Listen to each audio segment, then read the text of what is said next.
तो दोस्तों आज दिन हो चुका है 18 जनवरी 2022 मंगलवार का और आज के मुख्य समाचार और बड़ी खबरें आपके लिए हाजिर हैं। मुख्य समाचार में आगे बढ़ने से पहले आइए नजर डालते हैं आज के कुछ महत्वपूर्ण खबरों पर। इतिहास में पहली बार देरी से होगी इस बार 26 जनवरी की परेड। जानकारी के मुताबिक आधे घंटे का हो सकता है फर्क।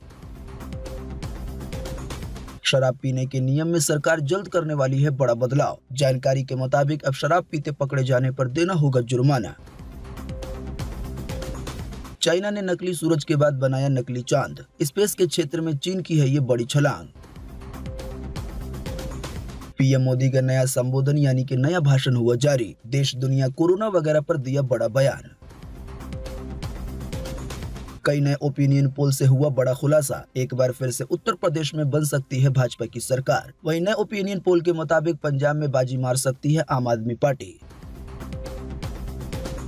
कोरोना वायरस की चपेट में आ चुके लोगों को अब लाइफ इंश्योरेंस लेने के लिए करना होगा 3 महीने का इंतजार। नियमों में हुआ है बड़ा बदलाव।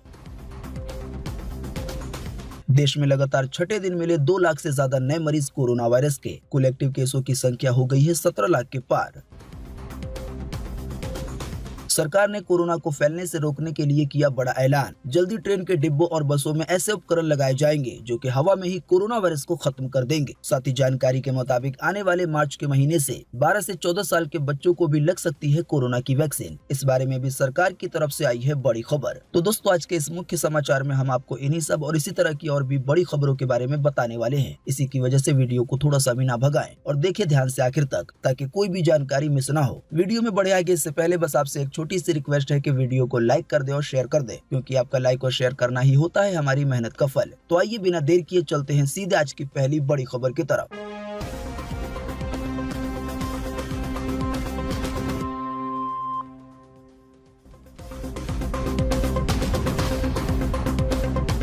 इस बार गणतंत्र दिवस की परेड आधा घंटे देरी से शुरू होगी। इतिहास में पहली बार होगा ऐसा। जी हाँ, इस बार 26 जनवरी की परेड आधा घंटा देरी से शुरू होगी। कोरोना प्रोटोकॉल और श्रद्धांजलि सभा के चलते परेड शुरू होने में देरी होगी। आजादी के 75 साल में पहली बार ऐसा हो रहा है कि परेड आधा घंटा देरी से शुरू होगी। वहीं आपको बता दें दूसरी तरफ गाजीपुर फूल मंडी में IED यानी कि बम मिलने से सुरक्षा एजेंसियों की नींद उड़ी हुई है। हालत यह है कि जहाँ पे परेड कराना है वहाँ बार बार चेकिंग की जा रही है। दरअसल अभी हाल ही में दिल्ली गाजीपुर फूल मंडी में एक बम जैसी चीज मिली थी, तो इसी की वजह से इस बार की सुरक्षा को और ज्यादा कड़ा किया जा रहा है।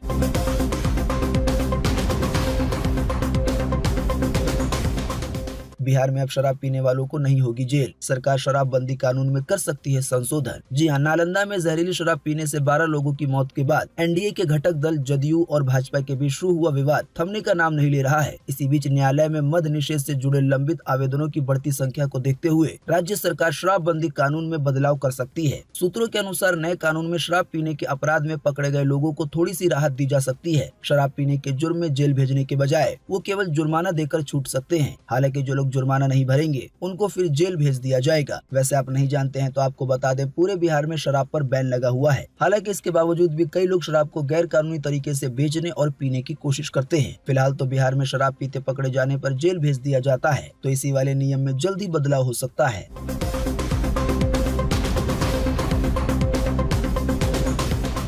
अंतरिक्ष के क्षेत्र में चीन की बड़ी छलांग। आर्टिफिशियल सूरज के बाद बनाया आर्टिफिशियल चंद्रमा। आइए बताएं इससे जुड़ी ज्यादा जानकारी। जी हाँ, 21वीं सदी में साल 2021 चीन के लिए अब तक का सबसे सफल साल रहा है, यानी स्पेस की दुनिया के मामले में। जानकारी के मुताबिक इस दौरान चीन के अंतरिक्ष कार्यक्रम ने सफलता के कई नए आयाम छुए हैं। चीन ने धरती पर एक आर्टिफिशियल सूर्य बनाने के बाद अब एक आर्टिफिशियल चंद्रमा का निर्माण किया है। आसान सी भाषा में आप इसे नकली सूरज या नकली चांद कह सकते हैं। हालांकि नकली चांद सूरज को इस तरह से बनाने की कोशिश की गई है कि ये उसी तरह से व्यवहार करे, यानी कि असली चांद सूरज की तरह, ताकि चाइना के वैज्ञानिक चांद या सूरज के बारे में ज्यादा से ज्यादा जानकारी प्राप्त कर सके और उस पर रिसर्च कर सके।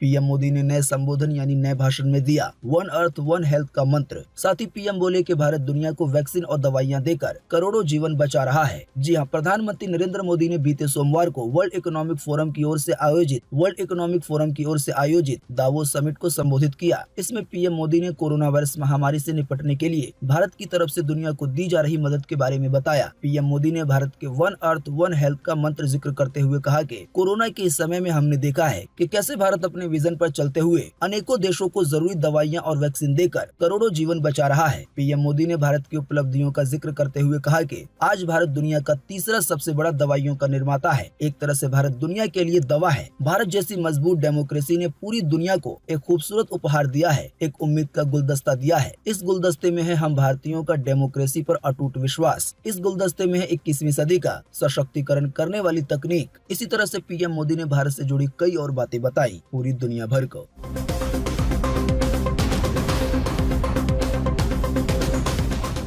उत्तर प्रदेश में फिर बन सकती है भाजपा की सरकार, नए ओपिनियन पोल से हुआ है खुलासा। हालांकि पिछली बार के मुकाबले इस बार समाजवादी पार्टी है ज्यादा मजबूत। जी हां, उत्तर प्रदेश की 403 सदस्यीय विधानसभा को लेकर विभिन्न चैनलों ने ओपिनियन पोल जारी कर दिए हैं। जानकारी के मुताबिक इस राज्य में मुख्य रूप से जी न्यूज, इंडिया टीवी और रिपब्लिक टीवी ने सर्वे करवाया है। रिपब्लिक टीवी ने उत्तर प्रदेश की 403 सदस्यीय विधानसभा में भाजपा को एक बार फिर से पूर्ण बहुमत सरकार बनाने का अनुमान लगाया है। रिपब्लिक टीवी के सर्वे के मुताबिक 403 सीटों में से भाजपा को 252 से लेकर 272 सीटें मिल सकती हैं। आप नहीं जानते तो आपको बता दें, उत्तर प्रदेश में सरकार बनाने के लिए कम से कम 202 सीटें होनी चाहिए। तो अनुमान के मुताबिक भाजपा को जितनी सीटें मिलने वाली हैं, वो इस आंकड़े से काफी ज्यादा है। इसी तरह से बताया गया है कि समाजवादी पार्टी को 111 से लेकर 131 सीटें मिल सकती हैं। बहुजन समाज पार्टी को 8 सीटों से लेकर 16 सीटें मिल सकती हैं। वहीं उत्तर प्रदेश को लेकर कांग्रेस की हालत काफी खस्ता बताई जा रही है। जानकारी के मुताबिक कांग्रेस को पूरे उत्तर प्रदेश में केवल 3 से 9 सीटें मिल सकती हैं। इसी तरह का ओपिनियन पोल पंजाब को लेकर देखें अगली खबर में।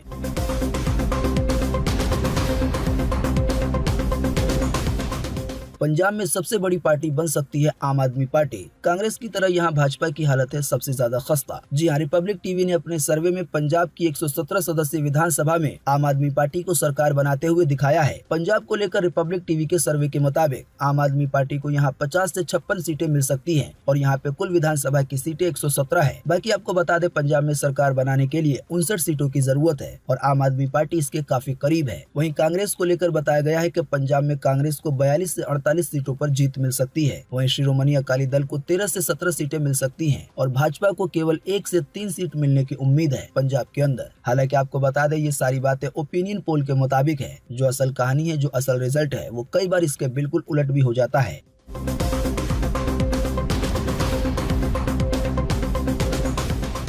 लाइफ इंश्योरेंस लेने के लिए कोरोना सर्वाइवर को करना होगा 3 महीने का इंतजार। नियमों में हुआ है बड़ा बदलाव। जी हां, कोरोना महामारी के चलते हमारे जीवन में व्यापक परिवर्तन आए हैं। वहीं देश में अभी भी कोरोना वायरस के नए वेरिएंट ओमिक्रॉन का संक्रमण लगातार बढ़ता जा रहा है। जाहिर सी बात है, कोरोना के मामले बढ़ने की वजह से हमारे आसपास में कई सारे बदलाव होते रहते हैं, जिनका सीधा असर हम पर भी पड़ता है। इसी कड़ी में लाइफ इंश्योरेंस कंपनियों ने अपने नियमों में एक बड़ा बदलाव किया है, जिसके बारे में जानना आपके लिए बेहद ही जरूरी है। दरअसल लाइफ इंश्योरेंस कंपनी का ये नियम उन लोगों के लिए है जो लोग कोरोना वायरस से संक्रमित हो चुके हैं, यानी कि जो लोग संक्रमित होकर ठीक हो चुके हैं या जो लोग अभी भी संक्रमित हैं। लाइफ इंश्योरेंस कंपनी का ये नियम दोनों पर ही असर डालेगा। जानकारी के मुताबिक हाल ही में जो लोग कोरोना वायरस की चपेट में आए थे, तो ऐसा कोई व्यक्ति अगर अपने लिए लाइफ इंश्योरेंस लेना चाहता है तो अब उसको पॉलिसी लेने के लिए कम से कम 3 महीने का इंतजार करना होगा। जीवन बीमा कंपनियों ने इन परिस्थितियों में ऐसे लोगों के लिए इंश्योरेंस लेने का वेटिंग पीरियड 3 महीने कर दिया है। और ज्यादा आसान सी भाषा में समझे तो अगर किसी व्यक्ति को कोरोना हो गया था और वो फिलहाल ठीक है और वो अभी कोई लाइफ इंश्योरेंस की पॉलिसी लेना चाहता है, तो नए नियम के मुताबिक उसे हाथों हाथ पॉलिसी नहीं दी जाएगी, बल्कि उसे 3 महीने का इंतजार करना होगा। असल में कंपनियां ये देखना चाहती है कि आने वाले दिनों में बहुत जल्दी ही इसे कुछ ना हो जाए, यानी कि बहुत ज्यादा बीमार वगैरह ना पड़ जाए। जाहिर सी बात है, ऐसा होगा तो इंश्योरेंस कंपनियों का खर्चा बढ़ेगा। आपको बता दें, इससे पहले कई सारे ऐसे मामले हुए हैं जिसमें कोरोना की वजह से कई लोगों की जानें गई और इसकी वजह से इंश्योरेंस कंपनियों को भारी मात्रा में पैसा देना पड़ा।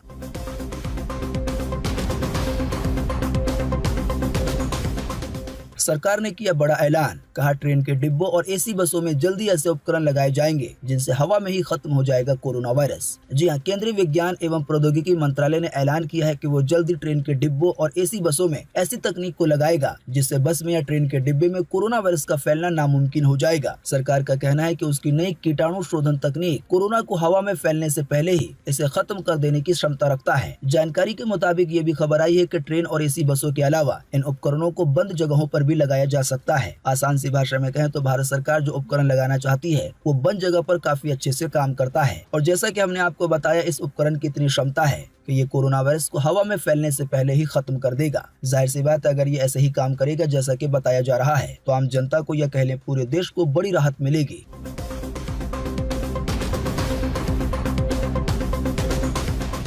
12 से 14 साल के बच्चों को भी लगेगी कोरोना की वैक्सीन। मार्च के पहले हफ्ते से हो सकती है इसकी शुरुआत। जी हां, देश में 15 से 17 साल के बच्चों के वैक्सीनेशन की शुरुआत के बाद अब 12 से 14 साल के बच्चों को भी कोरोना की वैक्सीन लगाई जाएगी। NTAGI के चीफ डॉक्टर NK अरोड़ा के अनुसार मार्च के महीने से इन बच्चों को वैक्सीन लगेगी। इसके अलावा ताज़ा जानकारी के मुताबिक कुछ दिनों के अंदर 15 से 17 साल के जो बच्चे हैं तो इनमें से 45% बच्चों को पहली डोज लगाई जा चुकी है।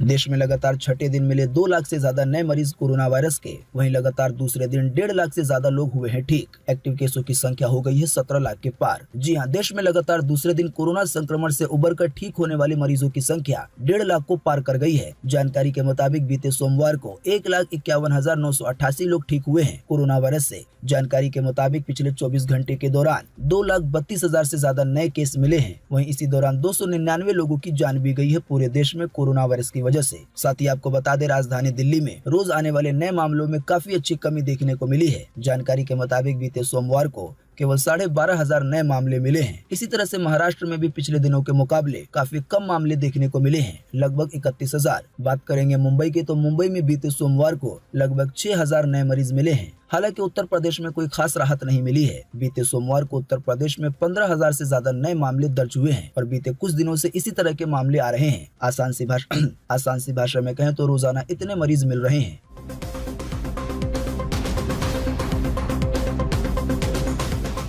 कड़ाके की ठंड बनी परेशानी। घने कोहरे की वजह से 2 दर्जन से ज्यादा ट्रेनों की चाल थमी है। जी हां, उत्तर भारत में कड़ाके की ठंड से परेशानी बनी हुई है। इसी बीच घने कोहरे ने भी ट्रेन यात्रियों की मुश्किलें बढ़ा दी है। कई राज्यों में घना कोहरा छाने के कारण रेल यातायात बुरी तरह से प्रभावित हो रहा है। अभी हाल ही में बीते सोमवार को तकरीबन 2 दर्जन से ज्यादा ट्रेनें देरी से चली। आने वाले कई और दिनों तक इसी तरह का हाल रह सकता है। बाकी अगर आप ट्रेन से सफर करने वाले हैं तो सबसे अच्छा तरीका है कि घर से निकलने से पहले एक बार उसी समय अपने गाड़ी की स्थिति जांच ले कि कहीं वो रद्द वगैरह तो नहीं हुआ या वो ज्यादा लेट तो नहीं हुई है।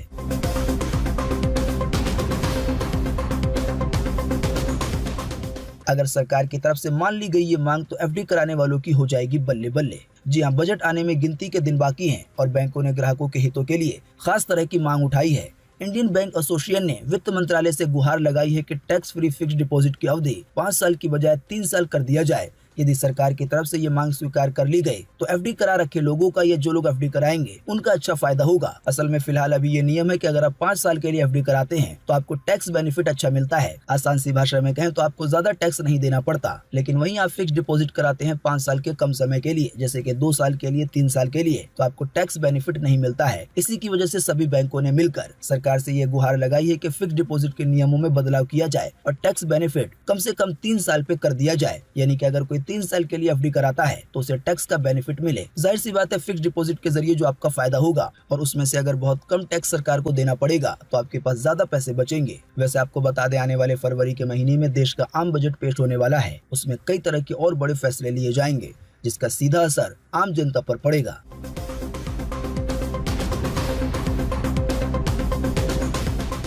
आज 18 जनवरी को पूरे देश में ये रहेगा मौसम का हाल। मौसम विभाग ने जारी किया है मौसम का पूर्वानुमान। जी हां, मौसम विभाग के अनुसार अगले 24 घंटे के दौरान यानी कि आज 18 जनवरी को गिलगित बल्टिस्तान में, मुजफ्फराबाद में, लद्दाख में, जम्मू कश्मीर में, हिमाचल प्रदेश में और उत्तराखंड के अलग अलग हिस्सों में हल्की से मध्यम बारिश के साथ हिमपात की संभावना जताई गई है। इसके अलावा तटीय आंध्र प्रदेश में, तमिलनाडु के कुछ हिस्सों में और केरल और कर्नाटक के भी 1-2 स्थानों पर आज के लिए बारिश की संभावना जताई गई है। इसके अलावा उत्तर प्रदेश में, उत्तरी मध्य प्रदेश में, पूर्वी राजस्थान में और बिहार के कुछ हिस्सों में बहुत ज्यादा घना कोहरा छाने की संभावना है। इसके अलावा पंजाब में, हरियाणा में, दिल्ली के साथ साथ उत्तर प्रदेश के कुछ हिस्सों में कोल्ड डे की स्थिति यानी कि काफी ठंडा दिन बने रहने की संभावना जताई गई है। मौसम की ये जानकारी थी स्काईमेट वेदर की तरफ से। तो दोस्तों, आज 18 जनवरी 2022 के यही मुख्य समाचार और बड़ी खबरें थी। उम्मीद करते हैं इससे आपको काफी कुछ जानकारी मिली होगी। हम बस इसके बदले में आपसे इतना ही चाहते हैं कि आप इस वीडियो को लाइक कर दें और शेयर कर दें, क्योंकि आपका लाइक और शेयर करना ही होता है हमारी मेहनत का फल। वीडियो देखने के लिए आपका बहुत बहुत धन्यवाद। Thanks for watching.